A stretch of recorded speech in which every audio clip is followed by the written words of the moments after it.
नमस्कार, आपके साथ मैं हूं अर्पिता आर्या। बड़ी खबर इस वक्त की। दिल्ली में मुठभेड़ के बाद आईएसआईएस के एक आतंकी को दिल्ली पुलिस की स्पेशल सेल ने गिरफ्तार किया। आतंकी अबू यूसुफ के पास से 2 आईईडी, पिस्तौल और प्रेशर कुकर बरामद किया गया। पुलिस के मुताबिक दोनों तरफ से हुई फायरिंग के बाद आतंकी को गिरफ्तार किया गया।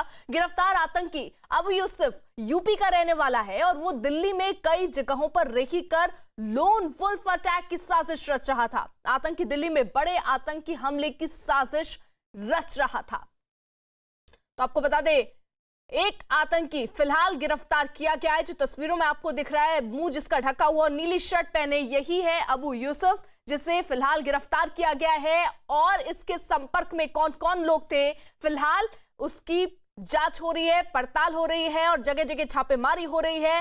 साथ ही यह भी जानकारी मिल रही है कि जो सवाल इससे पूछे गए वो बरगलाने वाले जवाब उस पर दे रहा है। ये 3 तस्वीरें दिल्ली दहलाने की साजिश थी जो कि नाकाम हुई है। आईएस आतंकी फिलहाल गिरफ्तार किया गया है। और क्या मंसूबे थे, क्या प्लानिंग थी, क्या करने का इन्होंने सोचा था, क्योंकि ये बताया जा रहा है जगह जगह, बड़े बड़ी जगहों पर इन्होंने रेकी की। इनके पूरे गैंग, क्या इनका पूरा गैंग है? क्योंकि देखिए, मुंबई, दिल्ली और यूपी, फिलहाल इन जगहों पर छापेमारी चल रही है। अलर्ट पर रखा गया है क्योंकि गणेश पूजा आज है और उसी को लेकर खतरा मंडराता हुआ नजर आ रहा है। इसलिए मुंबई में भारी बारिश के बीच चेकिंग हो रही है गाड़ियों की और फिलहाल छापेमारी भी अलग अलग जगहों पर हो रही है। से करोल बाग जाने वाली रोड पर बड़ा एनकाउंटर हुआ है। आईएसआईएस का आतंकी जो है एनकाउंटर में गिरफ्तार हुआ। ये स्पॉट है, देखिए ये एक पार्क है। यहाँ पर इसी सड़क पर जो सड़क जाती है धोलाकुआं से करोल बाग, ये आप तस्वीरों में देख सकते हैं। तमाम पुलिसकर्मियों और स्पेशल सेल के जो लोग हैं वो यहाँ पर नजर आ रहे हैं। बॉम्ब स्क्वाड दस्ता आप तस्वीरों में देख सकते हैं। यहाँ अगर हम आपको दिखाना चाहें, एक आईईडी भी बरामद किया है जो आतंकी पकड़ा गया है उसके पास से। तो ये तस्वीर आप यहाँ पर देख सकते हैं। फिलहाल यहाँ स्पॉट पर अगर तस्वीरें मैं आपको दिखाना चाहूँ, देखिए किस तरीके से यहाँ जो पूरा दस्ता है पुलिस का वो यहाँ पर नज़र आ रहा है। सुबह बीती रात यहाँ पर बड़ी मुठभेड़ जो है वो सामने आई है। तो ये तस्वीर यहाँ दिखाई दे रही है। तस्वीरों में आप देखेंगे 2 आईईडी बरामद हुई है, एक पिस्टल बरामद हुई है, फायरिंग भी हुई थी जिसमें ये आतंकी पकड़ा गया था। कई जगह रैकी करने की भी खबर है और उसके बाद यहाँ बड़ा एनकाउंटर अंजाम दिया गया है। ये रिज रोड कहलाता है, वहाँ पर एक पार्क है, आप तस्वीरों में देखेंगे। पूरी जो पुलिस का अमला है वो मौके पर यहाँ मौजूद नजर आ रहा है। दिल्ली में आईएसआईएस मॉड्यूल का एक आतंकी गिरफ्तार हुआ है। बताया जा रहा है कि कल देर रात 11:30 बजे धौलाकुआं से करोलबाग जाने वाली रिज रोड में मुठभेड़ हुई। उसके बाद इस आतंकी को वहां से पकड़ा गया। आतंकी के पास 2 आईईडी और पिस्टल भी बरामद किए गए हैं। बताया जा रहा है कि दिल्ली में किसी बड़ी घटना को अंजाम देने का प्लान किया जा रहा था और इसी के चलते कई इलाकों की रेकी भी की गई। इस वक्त हम मौजूद हैं स्पेशल सेल के दफ्तर के बाहर, जहां पर आतंकी को रखा गया है। बताया जा रहा है कि फिलहाल मेडिकल के लिए उस आतंकी को लेकर गए हैं। इसके बाद जो पूछताछ है उसका सिलसिला शुरू होगा कि क्या प्लानिंग थी, कितने लोगों के साथ संपर्क में थे, किस तरीके की क्या किसी बड़ी घटना को प्लान किया जा रहा था। इस तरीके की तमाम चीजें जो हैं वो पुलिस अब आगे पूछताछ करेगी। 26 अक्टूबर 2019 को दुनिया के सबसे खतरनाक आतंकवादी अबू बकर अल बगदादी का खात्मा तो हो गया था, लेकिन अभी तक उसके आतंकी संगठन आईएसआईएस के गुर्गों की कारस्तानियां जारी हैं। 8 मार्च को भी दिल्ली पुलिस के स्पेशल सेल ने आईएस से जुड़े पति पत्नी को गिरफ्तार किया था। स्पेशल सेल के मुताबिक जहां जेब समी और हिना बशीर बेग दिल्ली को दहलाने के मंसूबे को अंजाम तक पहुंचाने की फिराक में थे।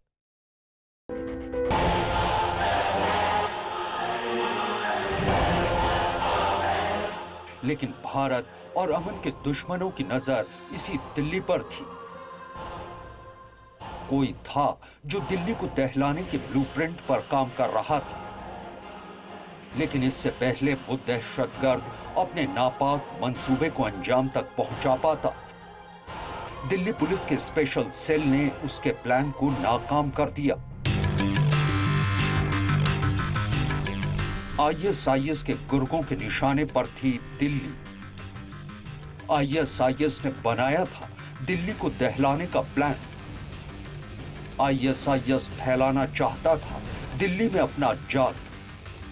आईएसआईएस की नापाक चाल ऑपरेशन दिल्ली एक खतरनाक संकेत है, क्योंकि आईएसआईएस भारत में जितना भी एक सांप्रदायिक सौहार्द को बिगाड़ने का जो माहौल बनता जा रहा है, उसको एक्सप्लॉइट करने की कोशिश कर रहा है अपनी सलाफी जिहादी विचारधारा को आगे बढ़ाने में। मेरा मानना ये है कि ये एक ऑर्गेनाइजेशन है जिसके पीछे पाकिस्तान है और पाकिस्तान ही इसको चला रही है। ये आईएसएस जो इराक़ या सीरिया में है, मुझे नहीं लगता कि उससे इनका बहुत ज़्यादा जुड़ाव है, बल्कि ये पाकिस्तान आईएस का वजूद के से मिलके ये वजूद में आई है।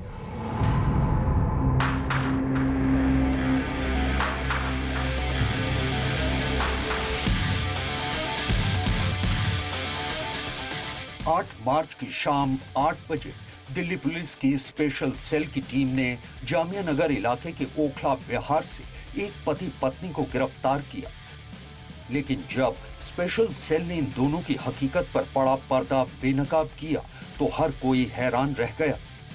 स्पेशल सेल का दावा है कि ये दोनों जहां ज़ेब सामी और हिना बशीर बेग दुनिया के सबसे खतरनाक आतंकी संगठन आईएसआईएस के अफगानिस्तान मॉड्यूल आईएसकेपी यानी इस्लामिक स्टेट खुरासान प्रोविंस से जुड़े हुए थे।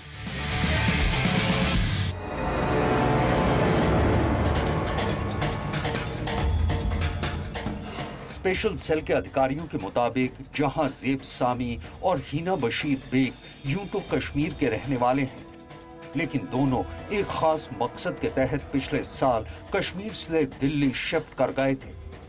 मकसद दिल्ली में जिहाद के नाम पर मुस्लिम समुदाय को भड़काना और इसके साथ साथ दिल्ली में आत्मघाती हमलों को अंजाम देना। जहान ज़ेब सामी हस्बैंड है, हिना कौसर जो है, हिना बेग जो है इनकी वाइफ हैं। ये दोनों कश्मीर के रहने वाले हैं और पिछले अगस्त से दिल्ली में रह रहे हैं। दोनों हाईली क्वालिफाइड हैं। वाइफ ने बैचलर्स इन कंप्यूटर एप्लीकेशन किया है, फिर एमबीए किया हुआ है और काफ़ी सारे बैंक्स में और सिक्योरिटी कंपनीज में काम किया हुआ है, अच्छे लेवल पे काम किया है। सिमिलरली हस्बैंड ने बीटेक किया हुआ और एमबीए किया हुआ है। स्पेशल सेल के अधिकारियों के मुताबिक मुस्लिम समुदाय के जहन में नफरत भरने और कई सोशल प्लेटफॉर्म्स के जरिए अपनी साजिश को अंजाम तक पहुंचाने के लिए जहां ज़ेब सामी, दाऊद इब्राहिम, ज़ैब, अबू मोहम्मद अल हिंद और अबू अब्दुल्ला के नाम से ऑपरेट कर रहा था। जहां ज़ेब सामी टेलीग्राम, फेसबुक, थ्रेमा, इंस्टाग्राम, ट्विटर जैसे सोशल प्लेटफॉर्म्स पर कई फर्जी अकाउंट्स के जरिए मुस्लिम समुदाय में नफरत का जहर भरने और मुस्लिम नौजवानों को जिहाद के नाम पर बहकाकर आईएसकेपी में भर्ती करने के काम में लगा हुआ था। स्पेशल सेल के मुताबिक 36 साल का जहां ज़ेब सामी श्रीनगर के शिवपुरा का रहने वाला है और एमबीए और बीटेक की पढ़ाई कर चुका है। साउथ एशिया क्षेत्र में अभी भी इनका वर्चस्व बना हुआ है, अभी भी ये एक्टिव हैं। उसकी सबसे बड़ी कारण ये है कि पाकिस्तान से फंडिंग और पाकिस्तान में ट्रेनिंग फैसिलिटी और पाकिस्तान से जो प्रोपेगेंडा आ रहा है कश्मीर को लेके या भारत को लेके, ये उस बिना पे चल रहे हैं। आईएसआईएस अपनी एक जो रेडिकलाइज विचारधारा के माध्यम से और अपने लालच का जो प्रलोभन वो दिया करता था, उसके माध्यम से लगातार युवाओं को रिक्रूट करने की कोशिश करता है और उनका एक तरीके से ब्रेन वॉशिंग करता है। जो युवा होते हैं उनका सोशल मीडिया के माध्यम से, अन्य जो मैसेजिंग ग्रुप्स के इनक्रिप्टेड मैसेजिंग के माध्यम से लगातार उनका ब्रेन वॉश किया जाता है और उनको अन्य धर्मों के खिलाफ खड़ा किया जाता है। स्पेशल सेल के अधिकारियों के मुताबिक जहां ज़ेब सामी और हिना बशीर बेग ने पिछले साल ही शादी की थी और अगस्त 2018 में कश्मीर से दिल्ली आए थे और ओखला विहार में एक मकान किराए पर लेकर रहने लगे। जहां ज़ेब सामी दिल्ली में एक निजी कंपनी में काम कर रहा था। दिल्ली पुलिस का कहना है कि जहां ज़ेब की पत्नी हिना बशीर बेग भी काफी पढ़ी लिखी है।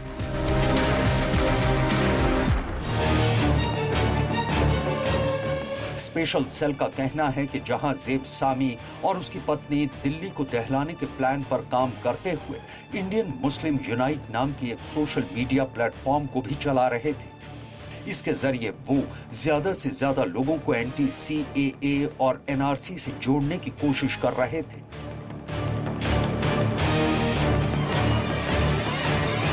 दरअसल जहां ज़ेब की पत्नी हिना बशीर बेग ने साल 2015 तक पुणे में पढ़ाई की और 2015 तक हिना एक मॉडर्न लाइफस्टाइल जी रही थी। साल 2017 में हिना और जहां ज़ेब की फेसबुक पर दोस्ती हुई। हालांकि हिना जहां ज़ेब से 3 साल बड़ी है, लेकिन फिर भी इन्होंने 2019 में शादी कर ली। शादी के बाद हिना भी कट्टरपंथी विचारधारा से जुड़ गए। हिना बशीर बेग ISIS की मैगजीन सौत अल हिंद में आर्टिकल भी लिखा करती थी। स्पेशल सेल के मुताबिक जहां ज़ेब सामी साल 2019 तक ISIS के खुरासान विंग के पाकिस्तानी कमांडर आमिर सुल्तान और फुफैजा अल पाकिस्तानी के संपर्क में था।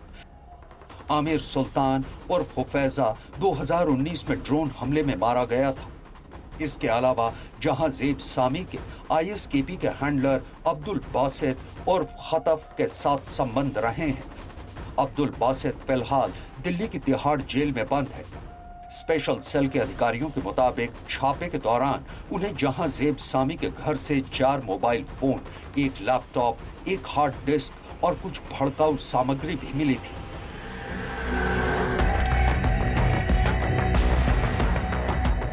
जहां ज़ेब सामी और उसकी पत्नी हिना बशीर की गिरफ्तारी के बाद फिलहाल स्पेशल सेल इनके नेटवर्क के हर तार को खंगाल रहा है और इस बात की भी पता लगाने की कोशिश कर रहा है कि दोनों की साजिश के जाल में और कितने बेगुनाह लोग फंस चुके हैं।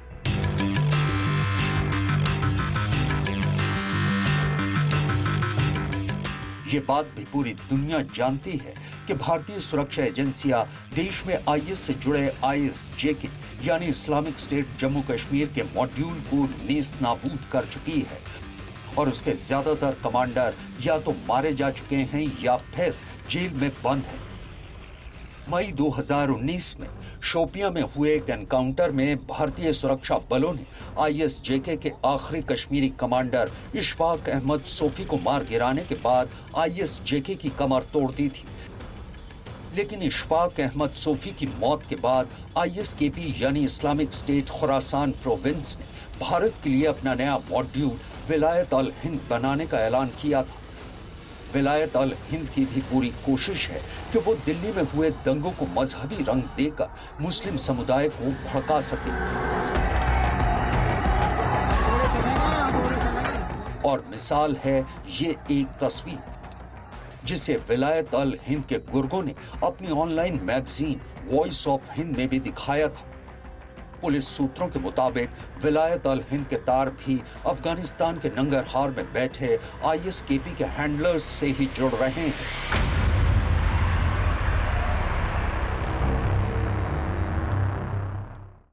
इस्लामिक स्टेट का खुरासान प्रोविंस हमेशा से भारत में आतंकी वारदातों को अंजाम देने की कोशिश करता रहा है। पाकिस्तान, अफगानिस्तान और बांग्लादेश से इससे जुड़े आतंकी भारत में हिंसा फैलाने की कोशिश करते रहे हैं, जबकि हर बार सुरक्षा एजेंसियां इनकी साजिश को नाकाम करती आई हैं। ऐसे में अब इनकी कोशिश ये है कि सरकार के खिलाफ आंदोलन कर रहे लोगों को उकसाकर जिहाद के रास्ते पर ढकेला जाए और ISIS के खुरासान मॉड्यूल को भारत में स्थापित किया जाए।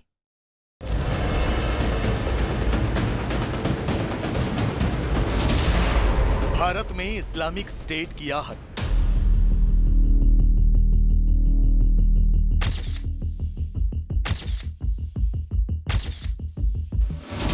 ISIS के खुरासान मॉड्यूल से खतरा क्यों? अमेरिका ने भले ही इस्लामिक स्टेट के कुख्यात सरगना अबू बकर अल बगदादी को मौत के घाट उतार दिया, लेकिन इस खतरनाक संगठन का खतरा अभी तक टला नहीं है। चिंता की बात यह है कि इस्लामिक स्टेट के निशाने पर भारत भी है। कुछ दिनों पहले अमेरिकी अधिकारियों ने दावा किया था कि इस्लामिक स्टेट के खुरासान ग्रुप ने पिछले साल भारत पर आत्मघाती हमले की कोशिश की थी, जिसे नाकाम कर दिया गया था। लेकिन Islamic state of Khorasan province लगातार भारत में हमले की कोशिश करने के साथ प्रोपोगेंडा फैला रहा है। आपको बता दें कि दुनिया भर में इन दिनों ISIS की 20 शाखाएं काम कर रही हैं। इनमें से कई आधुनिक तकनीक का इस्तेमाल कर रहे हैं, जैसे कि ड्रोन। कुछ दिनों पहले इस ग्रुप ने न्यूयॉर्क पर भी हमले की योजना बनाई थी, जिसे FBI ने नाकाम कर दिया। इसके अलावा इस ग्रुप ने साल 2017 में स्वीडन के स्टॉकहोम में भी हमला किया था, जहां 5 लोगों की मौत हो गई थी। अपने उनके साथ अलायंस करता है और उनके अलायंस करके उनके माध्यम से ISIS के सारे जो आतंकी कार्यों को कराने की कोशिश कर रहा है। तो ये एक बहुत ही खतरनाक स्थिति है और भारत में जिस तरह का माहौल अभी बनाने की कोशिश की जा रही है, उसमें ISIS उसका फ़ायदा उठा करके भारत में कोई बड़े आतंकी हमले वगैरह भी करा सकता है। तो इसको लेकर के मुझे लगता है कि विशेष सतर्कता बरतने की आवश्यकता है। Islamic state of Khorasan province Afghanistan के बाहर हमले करने के लिए लोगों को उकसाता है, तो मध्य प्रदेश में ट्रेन धमाके और लखनऊ में एनकाउंटर के बाद आतंकी संगठन ISIS के खुरासान मॉड्यूल का नाम अचानक चर्चा में आ गया था। आपको बता दें कि ISIS का खुरासान मॉड्यूल पाकिस्तान के तहरीक-ए-तालिबान का एक हिस्सा है, जो कि खुरासान समूह के नाम से जाना जाता है। ये आतंकी समूह दरअसल पाकिस्तान और अफगानिस्तान में मौजूद है। ISKP बगदाद में आतंकियों की भर्ती करता है। भारत में आतंकियों की भर्ती ये आतंकी संगठन बांग्लादेश ब्रांच की मदद से करता है। ISIS का जो पूरा साम्राज्य था, जो कि इराक और सीरिया में बगदादी ने बनाया था, उसको अमेरिका ने और वेस्टर्न फोर्सेस ने तबाह कर दिया। तो अब ISIS एशिया में डिसेंट्रलाइजेशन के माध्यम से अलायंसेस करके अपनी जो छोटे छोटे ग्रुपों में अपने आप को बांट करके अपने पांव पसारने की कोशिश कर रहा है और उसमें वो सोशल मीडिया का पूरा सहारा लेने की कोशिश कर रहा है। सोशल मीडिया के माध्यम से वो तमाम युवाओं को रेडिकलाइज करने की कोशिश कर रहा है। बांग्लादेश की राजधानी ढाका के कैफे में आतंकी हमले के पीछे ISIS के खुरासान प्रोविंस का हाथ माना जाता है। यही नहीं, 2016 में हैदराबाद के 6 युवकों को कोलकाता में पकड़ा गया था। खुलासा हुआ कि ये आतंकी बांग्लादेश के रास्ते सीरिया जाने की फिराक में थे। ढाका में ISIS के आतंकियों से इन्हें मिलना भी था, जबकि दिसंबर 2016 में NIA ने तमाम एजेंसियों के साथ मिलकर देश के अलग अलग शहरों में छापेमारी की थी और ISIS के खुरासान मॉड्यूल के 17 सदस्यों को पकड़ा था। तो ठाणे के 3 युवकों के सीरिया जाकर खुरासान ग्रुप के साथ मिल जाने का भी खुलासा हुआ था। तब से लेकर आज तक भारत की खुफिया एजेंसियां इस्लामिक स्टेट के इस खतरनाक संगठन पर नजरें गड़ाए हुए हैं। इसकी हर गतिविधि पर जांच एजेंसियों की पैनी निगाह है। ऐसे में बहुत मुमकिन है कि जहांजेब समी और हिना बशीर बेग के पकड़े जाने के बाद इस आतंकी संगठन से जुड़े कई राज सामने आए।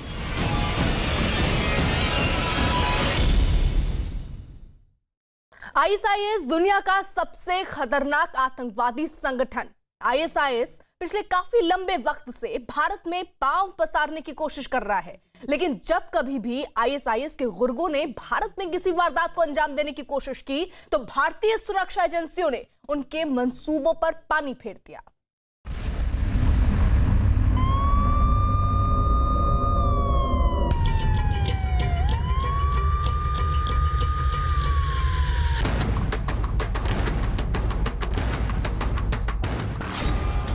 रियाज ई उर्फ रियाज अबू बकर उर्फ अबू दुजाना, उम्र 30 साल।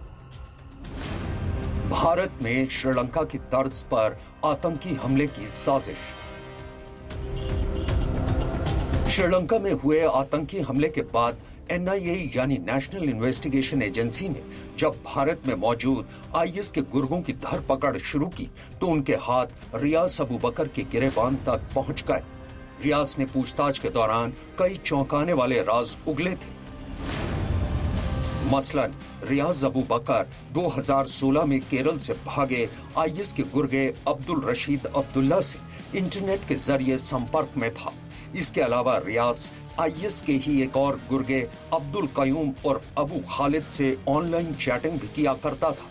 इतना ही नहीं, रियाज श्रीलंका बम धमाकों के मास्टरमाइंड ज़हरान हाशिम से इस कदर प्रभावित था कि वो उसकी तकरीरें सुना करता और ज़हरान के जहरीले वीडियो भी देखा करता था। पूछताछ के दौरान उसने ये सच भी कबूला था कि वो भारत में भी श्रीलंका की ही तरह किसी बड़े आतंकी हमले को अंजाम देने की फिराक में था।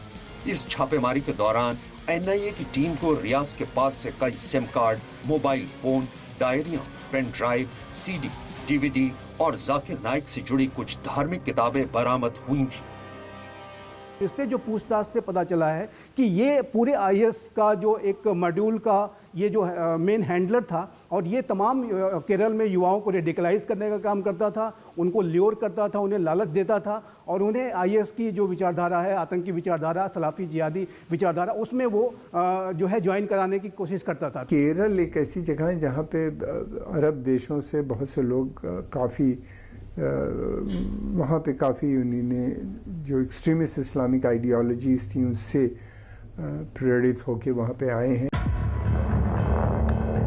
लेकिन एनआईए के सामने रियाज ने एक नाम जो लिया, उसे सुनने के बाद एनआईए के कान भी खड़े हो गए थे। अब्दुल रशीद अब्दुल्ला, आईएसआईएस का वो शातिर गुर्गा जो जुलाई 2016 में भारत छोड़कर भाग गया था।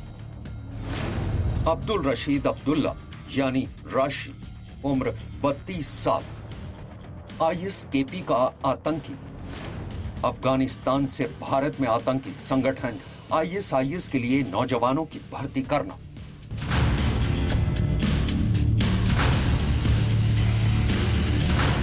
इस चेहरे को जरा ध्यान से देख लीजिए। भारत की सुरक्षा एजेंसी एनआईए के मुताबिक ये शख्स हिंदुस्तान के लिए सबसे बड़ा सरदर्द और सबसे बड़ा खतरा बन चुका था इसलिए क्योंकि अब इस आतंकी की मौत हो चुकी है।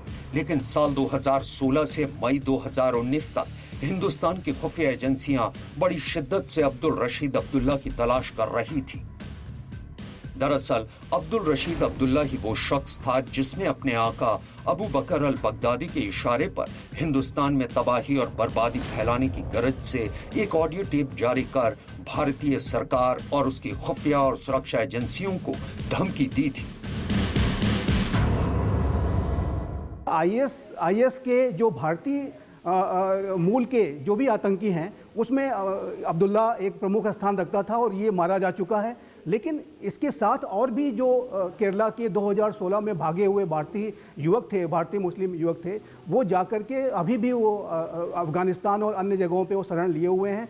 और कई उसमें ऐसे हैंडलर्स हैं कि जो कि सोशल मीडिया को पूरी तरह से संचालित करते हैं। आईएसआई सक्रिय है, वो इस तरह भड़काने का काम। अभी दूसरी बात ये कि लश्कर तैयबा और जैश मोहम्मद, खासतौर से जैश मोहम्मद के जो इंडिया सेंट्रिक जो मैगजीन निकली है जिसके मदीना जिसमें अभी जो आर्टिकल्स आए हैं जिस तरह के जहाद को लेके और भारत के बारे में जिस तरीके से लगातार बातें की जा रही हैं, तो वो प्रोपेगेंडा, वो काम अभी भी जारी है। तो जिसके कारण वर्ष ये लड़कों को भड़काने का काम उसी तरह चल रहा है जैसे पहले चल रहा था, बल्कि और सक्रिय हो गए हैं। और अब आईएस के नाम या आईएस भी काफ़ी एक्टिव नज़र आती है इस पूरे क्षेत्र में।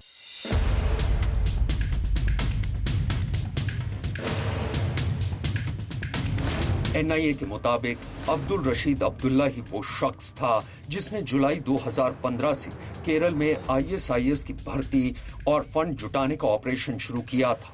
अब्दुल रशीद ने 2 साल में ही आतंकी दुनिया में ऐसी तरक्की की कि वो हिंदुस्तान में मुस्लिम नौजवानों को बहका और बरगला कर दुनिया के सबसे खतरनाक आतंकी संगठन आईएसआईएस के लिए भर्ती करने का सरगना बन बैठा।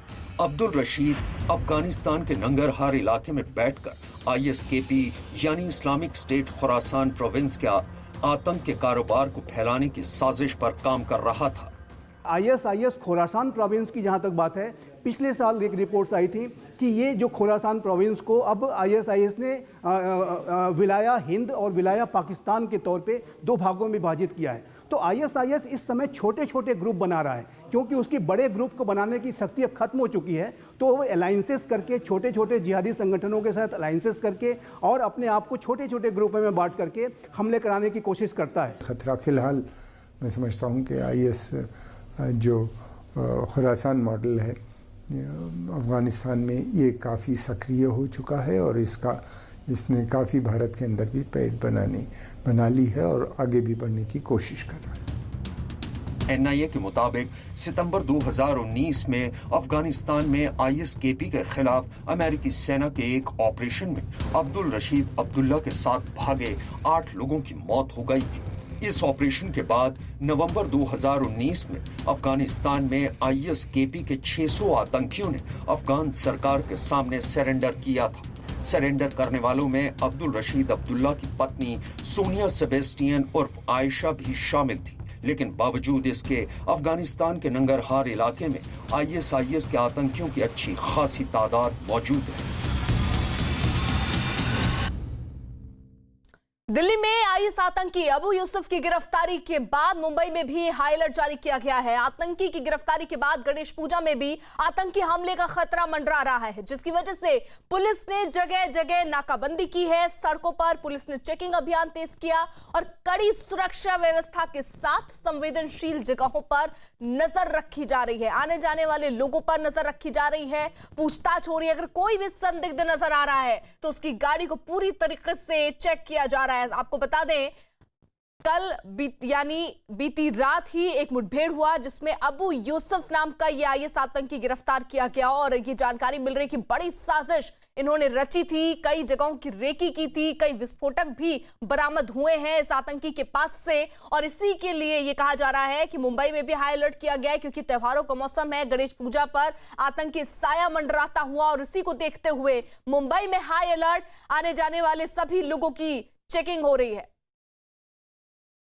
दिल्ली में आईएसआईएस आतंकी गिरफ्तार होने के बाद मुंबई में भी हाई अलर्ट पर रखा गया और इस समय हम मुंबई के वेस्टर्न एक्सप्रेस हाईवे पर खड़े हैं और आज साफ तौर पर देख सकते हैं कि हर एक जगह पर मुंबई पुलिस ने बाकायदा नाकाबंदी लगा दी है और जो भी संदिग्ध गाड़ी या 2 व्हीलर या 4 व्हीलर मिल रहे हैं उनकी वो जांच पड़ताल कर रहे हैं। और साफ तौर पर जिस तरह से दिल्ली में आतंकी पकड़ा गया है उसको लेकर हाई अलर्ट कर दिया गया और आप साफ तौर पर देख सकते हैं कि जो भी संदिग्ध गाड़ी दिखती है उसे बाकायदा मुंबई पुलिस रुकवाती है और उसकी जांच करती है। बाकायदा उनके जो पहचान पत्र होते हैं उसको जांच करती है। आप साफ तौर पर देख सकते हैं कि किस तरीके से मुंबई पुलिस को कोई भी संदिग्ध गाड़ी दिखती है जिसमें जो लोग सवार हैं उनकी जान पहचान करती है, बाकायदा गाड़ी की चेकिंग की जाती है। और यही वजह है कि दिल्ली में जो आतंकी पकड़ा गया उसके बाद मुंबई में और महाराष्ट्र के जो अलग अलग शहर हैं उन्हें हाई अलर्ट कर दिया गया है और पूरी नाकाबंदी पूरे मुंबई शहर में लगा दी गई है। और बाकायदा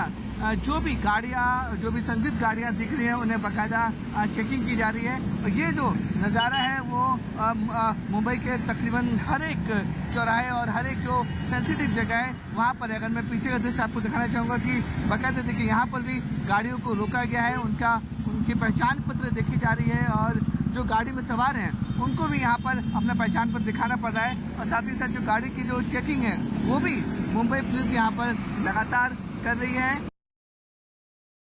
और इसी बीच बड़ी खबर, बारामूला में आतंकियों के सुरक्षा बल की मुठभेड़ शुरू हो चुकी है। 3 आतंकी बताए जा रहे हैं जो वहां पर छुपे हैं। एक आतंकी से भी जानकारी वो ढेर भी कर दिया गया है। बारामूला में आतंकियों के होने की खबर सुरक्षा बल को मिली, पूरे इलाके को घेर लिया गया और उसके बाद मुठभेड़ शुरू हुई है। 3 आतंकी बताए जा रहे इलाके में है, एक आतंकी ढेर किया गया है, लेकिन अभी भी ये मुठभेड़ जारी है। पूरे इलाके को सुरक्षा बल ने घेर लिया है। कुछ और आतंकी हो सकते हैं, 3 से ज्यादा भी ये संख्या हो सकती है, लेकिन फिलहाल बता दें आपको एक आतंकी ढेर किया गया है। इलाके में अभी कुछ और आतंकी छिपे हो सकते हैं, इसलिए पूरे इलाके को घेरकर इस वक्त मुठभेड़ चल रही है। रिफत अब्दुल्ला हमारे सहयोगी इस वक्त जुड़ चुके हैं। रिफत, क्या जानकारी मिल रही है? एक आतंकी ढेर हुआ है। देखिए, अभी जिस तरीके से कॉर्डिनेट सर्च ऑपरेशन लॉन्च किया गया था, ये वही क्रीरी एरिया है जहां पे कुछ दिन पहले जो है एनकाउंटर हुआ था। उसी के साथ में ये सालूसा एरिया पड़ता है और वहां पे कॉर्डिनेट सर्च ऑपरेशन शुरू किया गया था जब स्पेसिफिक इन्फॉर्मेशन सुरक्षा बलों को मिली थी। अभी एक मिलिटेंट के मारे जाने की खबर आ रही है। बताया जा रहा है कि 2 से 3 मिलिटेंट वहां पे छुपे हो सकते थे उस एरिया में, जिसकी वजह से कॉर्डिनेट सर्च ऑपरेशन लॉन्च किया गया। लेकिन अभी आर्मी, पुलिस और सीआरपीएफ इस ऑपरेशन में लगी हुई है। तो फिलहाल खबर यही आ रही है कि एक मिलिटेंट जो है उसके मारे जाने की खबर आ रही है। रिफत, आप नजर बनाए रखिए। और इसी बीच बड़ी खबर आ रही है पंजाब से। पंजाब के तरन तारन में पाकिस्तान की सीमा के पास सुरक्षा बल ने घुसपैठ की बड़ी साजिश को नाकाम करते हुए 5 घुसपैठियों को मार गिराया। मारे गए घुसपैठियों के पास से AK-47 और संदिग्ध बैग भी बरामद किया गया है। अभी फिलहाल पूछताछ भी उस शख्स, उस आतंकी से हो रही है कि क्या और लोग भी उसकी टीम में शामिल थे। फिलहाल इसी के लिहाज से दिल्ली में अलग अलग जगहों पर छापेमारी भी हो रही है। साथ ही साथ यूपी और मुंबई को हाई अलर्ट पर रहने के लिए भी कहा गया है। चेकिंग भी वहां पर हो रही है। और इसी के साथ साथ आपको बता दें, ये जो आतंकी पकड़ा गया इसके पास से भारी मात्रा में विस्फोटक भी बरामद हुए हैं। फिलहाल अभी जो जानकारी मिल रही है कि इससे जो सवाल पूछे जा रहे हैं वो बरगलाने की कोशिश कर रहा है। उसके साथी कहां है, किस तरीके की आतंकी गतिविधियों में शामिल रहा, क्या साजिश थी, किस तरीके की प्लानिंग ये कर रहा था, इन पहलुओं पर फिलहाल अभी पूछताछ हो रही है और साथ ही साथ इनके जो साथी हैं उन्हें भी ढूंढने की कोशिश इस वक्त स्पेशल सेल के द्वारा हो रही है। आपको बता दें ये मुठभेड़ कल रात हुई, जिसके बाद ये बताया जा रहा है कि ये आतंकी गिरफ्तार हुआ और उसके बाद अब अमित हमारे साथ हमारे सहयोगी इस वक्त जुड़ चुके हैं। अमित, क्या जानकारी? जी सवाल तो रहा है अपना। अमित, अगर आप तक आवाज पहुंच रही है तो ये क्या अभी और भी आतंकी हो सकते हैं? किस तरीके से अब जांच जो है वो आगे बढ़ रही है? देखिए, खुफिया एजेंसियों को इनपुट यहाँ पर मिल रहे थे कि जो आतंकी हैं वो यहाँ पर एक साजिश बुन रहे हैं और उसी के आधार पर ये पूरी की पूरी कार्रवाई की गई है। अब ये पता लगाया जा रहा है कि आखिरकार इनकी मदद कौन कौन लोग कर रहे थे और इस बाबत जो अलर्ट था पिछले 2 महीने में 4 अलर्ट इस मामले में मिले थे, जिसके आधार पर ये कोऑर्डिनेटेड एफर्ट का ऑपरेशन किया गया और आज इसका हमें रिजल्ट देखने को मिला है।